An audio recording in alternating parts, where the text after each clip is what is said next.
সত্যি আপনি তো দেখি অনেক সুখ দিতে পারেন, আর এই সুখ আমি আজ পর্যন্ত কারো কাছ থেকে পাইনি। ওরে বাবা রে, ওরে ওরা ওরা আমারে যতই তুমি মারো, আমারে মারতে মারতে তুমি মাটির সাথে পিষা ফেলাও, তাও আমি এই যে কানে ধরছি ওই বাড়িতে আমি কাম করবো না, ওই বাড়িতে কামে যাবো না এই যে বসলাম ওর পিটাও। ওঠ ওঠ, তুই লেখাপড়া করছস না? ভালো কোথাও যা চাকরি পাবি না। কত কষ্ট করে আমার বন্ধুর বাড়ি তো চাকরের একটা কাম নিয়ে দিলাম। কে কাম করতে কষ্ট হয়? হ্যাঁ, কষ্ট হয় না, তোমাকে আমি বুঝাইতে পারতেছি না। আমি ওই বাড়ির সব কামই পারি, সব, খালি একটা কাম পারি না, একটা কামই খালি পারি না। কেন পারবি না? তো কইছিলাম লেখাপড়া করতে, করস নাই, এখন কাম করতে জুলুম আজা না? তোকে মনে হইতেছে আর বলো না, আমি আগে ডাক্তারের কাছে যাবো, ওষুধ মষুধ খায়া মনে করে যে পাশার ব্যথা ঠিক করবো, তারপরে মনে করে যে তুমি মন বেড়ে আবার বাড়িতে এসে পিঠে আনি। আর শোনো, তুমি শুধু আমারই দোষ দিতে চাও। ম্যাডাম আমারে ঘাড় ধাক্কা দিয়ে বাড়ি থেকে বাইর করে দিছে, ওই বাড়িতে আমার পিঠে যদি পাঠাই দাও তা আমার আর চাকরি নিব না। তুমি বিশ্বাস করতেছো না? তুমি যাই জিজ্ঞেস করো গা। আমার বন্ধুর বাড়িতে এখনই যেমন আমার বন্ধুর মাইয়া তো কেন ঘাট ধাক্কা দিয়ে বার করে দিল, কার দোষ? তারপরে এটা দেখমু, আর চাকরি তোর কনফার্ম করে থুয়ে আমি আসবো।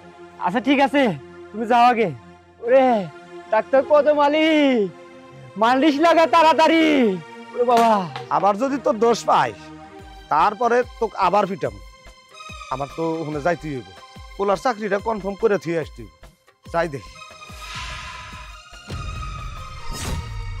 ছোট ম্যাডাম, ছোট ম্যাডাম। কি ব্যাপার, ডাকতেছেন কেন? ডাকতেছি কেন? আমার বন্ধুর বাড়ি, আমার পোলাটা ব কলম দেখা বন্ধুর বাড়িতে কত কয়া বিলা একটা চাকরের কাম নিয়ে দিলাম। আমার পোলাকে আপনি বাড়ি থেকে ঘাট ধাক্কা দিয়ে বার করে দিচ্ছেন কেন? আমার ছেলেও অশিক্ষিত হইতে পারে, কিন্তু কোনো কাম যে পারবো না এটা তো মেনে নেব না। এই বাড়ির ঝাড়ু থেকে শুরু করে কাপড় কাচা, তারপরে গাড়ি মোছা, বাজার ঘাট পর্যন্ত করে, তারপরে আমার পোলা কোন কামটা পারে না আমার কাছে কোন দেই? আপনার ছেলে এই বাড়ির সমস্ত কাজ করে, ঠিক আছে, সব কাজ খুব ভালোভাবে পারে, শুধু একটা কাজই পারে না। আর সেটা কি জানতে চান? ঠিক আছে, জানতেই যখন চাচ্ছেন বলি। আমার দেহের যে একটা সুখ, আমার দেহের যে একটা চাহিদা, এটা সে পূরণ করতে পারে না, শুধু এই কাজটাই পারে না। আর তাই আমি তাকে ঘাড় ধাক্কা দিয়ে বের করে দিয়েছি। এবার বুঝতে পেরেছেন? ও বুঝতে পারছি, ওই কাম। আপনি আমার বন্ধুর মাইয়া, তারপরেও পোলা যেহেতু কামটা পারে নাই, আমার সংসার চালানোর নেই গা, আমার পোলার চাকরি বাঁচানোর নেই গা, যদি ওই কামটা আমি করে দিয়ে যাই। শুনেন, আপনার ইয়াং একটা ছেলে যে কিনা আমার চাহিদা মিটাইতে পারলো না, আর আপনি বুড়ো বয়সে আপনি আসছেন আমার চাহিদা পূরণ করতে। আপনি পারবেন? হ্যাঁ পারমু। আমি যদি আপনার মন মতো আপনাকে সুখ দিতে পারি তাহলে তো আমার পোলার চাকরি থাকবো। হ্যাঁ, যদি আপনি সেটা করতে পারেন তাহলে আপনার ছেলের চাকরি এই বাড়িতে একদম পার্মানেন্টলি কনফার্ম। ঠিক আছে, তাহলে চলেন কাজে লেগে পড়ি। এখানেই? এখানেই। ঠিক আছে।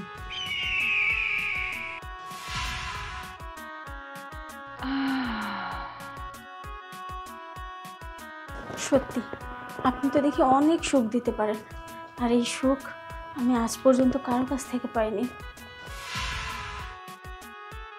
যেটা কইছেন এটা সত্য, শুনছি আমার বাপ দাদা নাকি এইভাবে চাকরি টিকেছে। কথা কেন ভালো মতো করতে।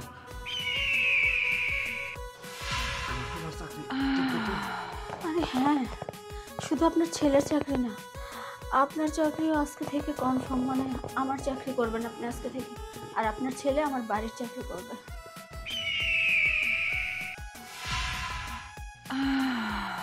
শুনেন, আমার পোলাক পাঠা দিন, আপনার সাথে যেটা হলো আমার পোলাক আবার কইেন না। আরে না না, এসব কিছু বলবো না। আর আপনার এই দেহের সুখের লেগে আমার পোলাক আর বিরক্ত করেন না। যখন লাগবে আমি এসে সুখ দিয়ে যাবো। ওটা নিয়ে আপনি চিন্তা করবেন না। আজকে থেকে আপনার ছেলেকে এই বিষয়ে আমি কিচ্ছু বলবো না। ওকে পাঠাই দেন, ও কাজ করবে, আর আপনি এসে এসে আমার কাজটা করে দিয়ে যাবেন। এবার যান। আচ্ছা ঠিক আছে।